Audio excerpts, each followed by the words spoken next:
This is an LLD production.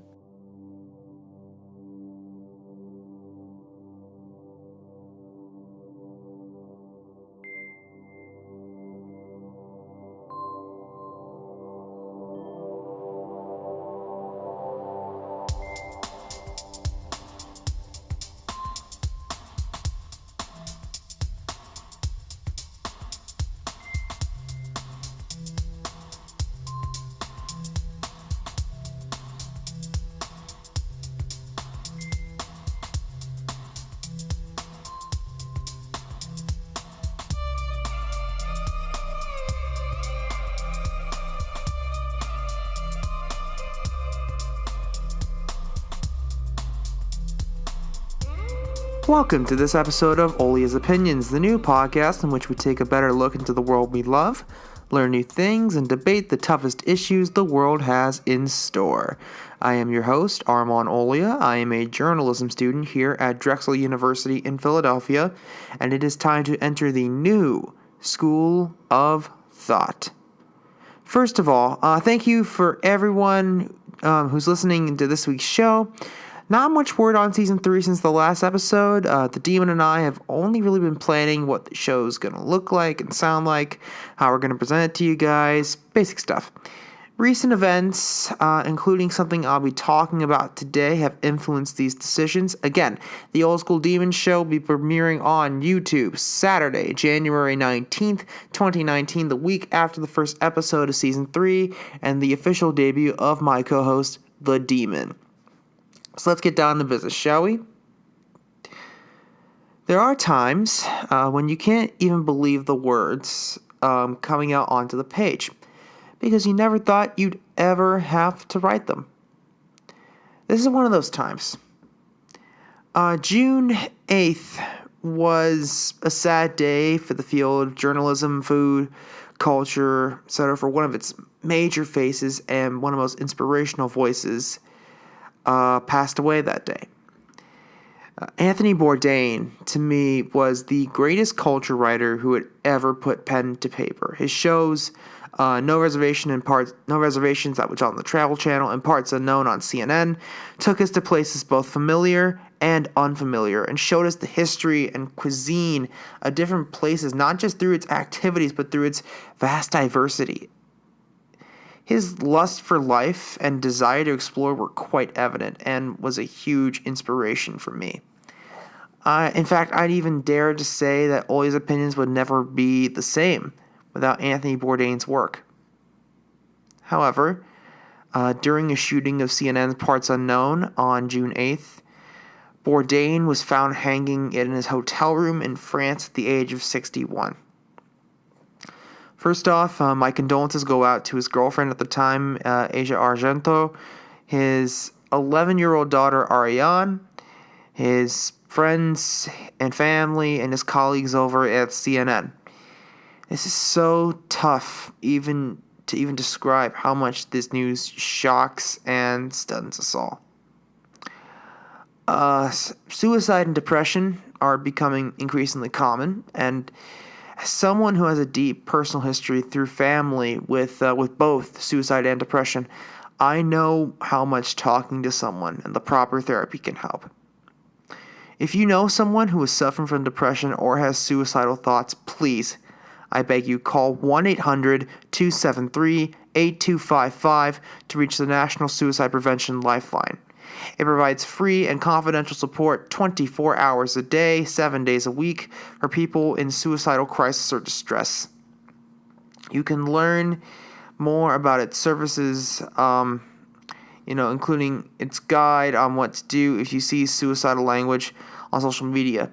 You can also call 1-800-273-8255 to talk to someone about how you can help a person in crisis. Call 1-866-488-7386 for the TrevorLifeline, a suicide prevention counseling service for the LGBTQ plus community. All three of these numbers will be in the description of this podcast and on our website, www.lovelanddebate.com, in the Love tab, where my tribute to Anthony Bourdain is. This was a very sad moment, but highly teachable. There is a lot we can learn from a man such as Anthony Bourdain, one with so much passion and authenticity that we all felt that we knew him, even when it's obvious now we didn't. Thank you, Anthony Bourdain, for a lifetime of work. The world mourns and thanks you for everything you have done. You will be greatly missed. Thank you very much, Anthony. So we're now going to take a short break. When we come back after the musical break from St. Wild, I'll be talking about something a little bit frustrating I found out as a 20-year-old student in Philadelphia. We'll be back after this.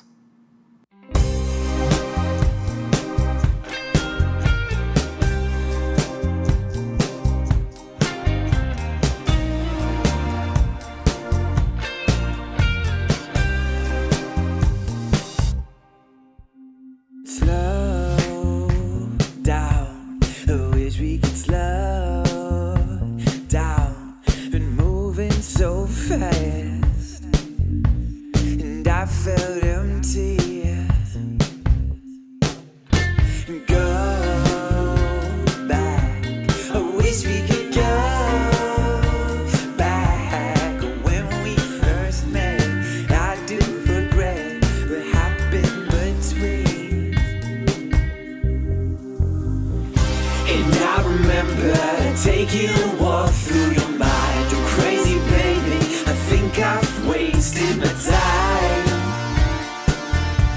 My patience, it bleeds. And I discovered you're everything you say and you couldn't trust me. And hell is worthless now. To watch it and leave, I'm down on my knees. I wish you could try just a little bit of help, and I could get by with only you and no one else. And I know you need all of me. I wish you could try just a little bit of help, and I could get by with only you and no one else. And I know you need all of me. Go back. I wish we could go back when we first met. I'd pull the thread we sort had our seeds. And I remember the day that you couldn't decide. Your conversation was basic, I couldn't deny. Your history was in Helsinki.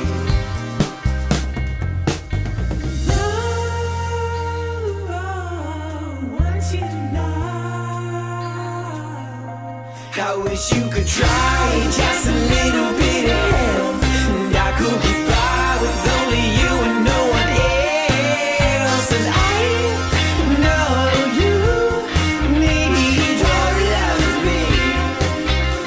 I wish you could try just a little bit of help, and I could get by with only you and no one else. And I know you need all of me. And I know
I wish you could try just a little bit of help, and I could get by with only you and no one else. And I know you need all of me. I wish you could try just a little bit of help, and I could get by with only you and no one else. And I know you need all of me.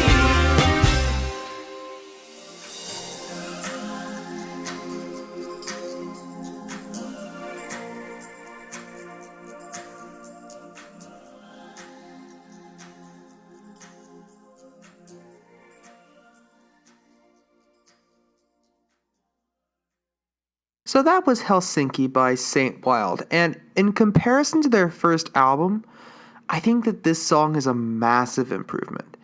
It at least felt nice and clear with an obvious story and direction, which was what didn't do it for me in their last album. I appreciated the effort and its inspiration from Pink Floyd, especially Dark Side of the Moon, but this really caught and held my attention very well. A very strong effort. Again, their song and new single is Helsinki, available now on iTunes, Spotify, and SoundCloud. All links will be in the description.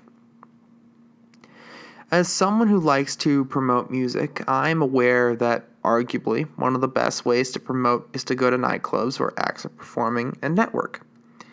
In fact, that is how many of these acts were found, not truly through me, but through friends of mine who perform at these clubs and are able to network. But why am I not allowed to go into the club? Very simple. I'm only 20 years old, and the clubs will allow only people over 21 after a certain time in the evening. Now, the reason for doing this is highly understandable. As the drinking age in the United States is 21, anyone caught underage would severely damage the credibility of an institution, causing it to potentially close down. However, I, as a massive teetotaler, decided to ask the question, shouldn't the United States reduce the drinking age to 18 as so many other countries internationally have done so? Before we can answer this question, we need to figure out why the drinking age in the United States is 21. After the repealing of prohibition in the 1920s, 1930s, the drinking age shifted many times, noticeably around the time of the Vietnam War, when the drinking age was 18. However, during that time, approximately 60% of traffic fatalities were all alcohol-related, while going into the 1980s, when crack cocaine and other drugs made its way into popular culture, the pressure began to crack down on, making sure those drugs didn't get out onto the street, and it was getting even stronger.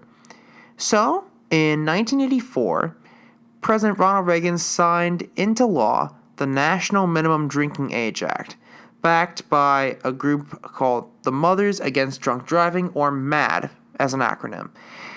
These mothers of teenagers were highly concerned, as mothers should be, that it was because of the lower drinking age that these fatalities were being caused, and to a degree, they were. But now, in the 20-teens, things are so much different. The opioid crisis may be on the rise, but the one thing that needs to be remembered is that the attitude towards drugs and the knowledge that we have has become so much greater that the risks are well known. In fact, the drug culture, apart from marijuana, has all but disappeared, and already legislations are being put into place to legalize marijuana all across the country, due to the government realizing that the best way to ensure less people use a substance is to make it legal. Now, yes, there are many reasons why the drinking age should be 21, and I'm not denying it at all. At 21, the brain is much more evolved and capable of making rational decisions than it is at 16 or 18. And yes, alcohol consumption has decreased due to the drinking age. However, you have to consider that when someone wants something bad enough, they'll go to anything to get what they want. It's human nature. Mark Twain can easily tell you this. So, is it time to change the drinking age? Absolutely. At 18 in the United States, you can get married, drive, vote, and enlist in the military. In fact, it's at 18 that most children gain their first experiences of independence. So, as a result, drinking and education of proper alcohol consumption would be an excellent lesson in compulsion discipline for anyone, especially teenagers. Prohibiting alcohol didn't work with 40-year-olds in the 1930s, so what makes people think that it'll work with naturally volatile teenagers in the 21st century? In my case, the answer is clear. It won't. What do you guys think? Do you agree or disagree? If so, please put a comment on www.levelingdebate.com, go to the Learn tab, and you'll find the article there. We're going to take a break, and after this performance by Flip, I'll talk about a major political event and the ramifications for the future.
And now, some final thoughts. A debate to start at the end of this program. Where many people would be talking about President Donald Trump's meeting with North Korean Supreme Leader Kim Jong-un, or the FIFA World Cup that began on the 14th and is to conclude on July 15th, you would be wrong in guessing what I would be talking about. The main story I'll be talking about is the G7 summit in L'Almabe, Quebec, Canada.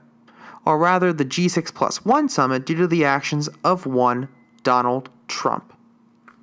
The G7 summit is a meeting of the 7 largest advanced economies in the world, consisting of the United States, Canada, France, Germany, Italy, Japan, the United Kingdom, and the European Union. It is a meeting normally for economic reasons. However, other topics such as foreign policy and environmental legislation are brought up, 2 things which have changed drastically for the United States since the last meeting. In the past year, America established a strong America First policy, issuing economic tariffs against our biggest trading allies such as Canada and China, further establishing a Muslim travel ban in the United States, and regressing rights of those in the LGBTQ+ community, while also suggesting that Russia be allowed back in, despite their actions in Crimea that got them suspended in the first place, which had created the G7.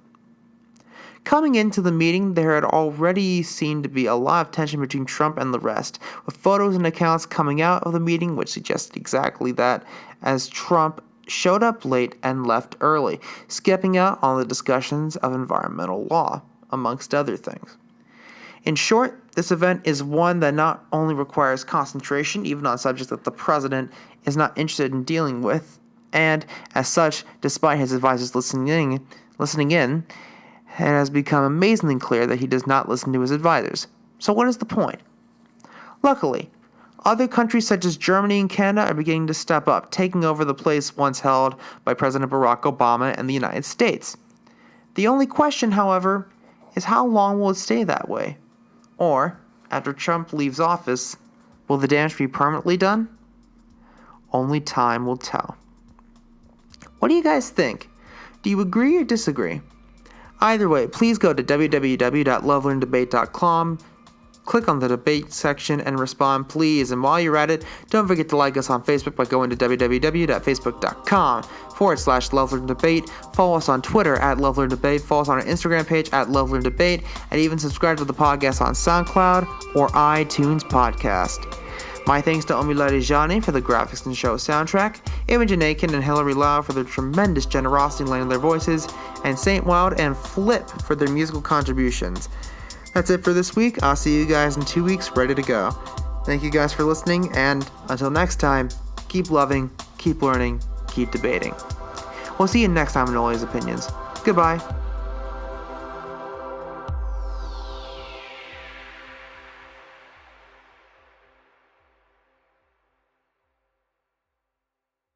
This has been an LLD production recorded in Philadelphia, Pennsylvania.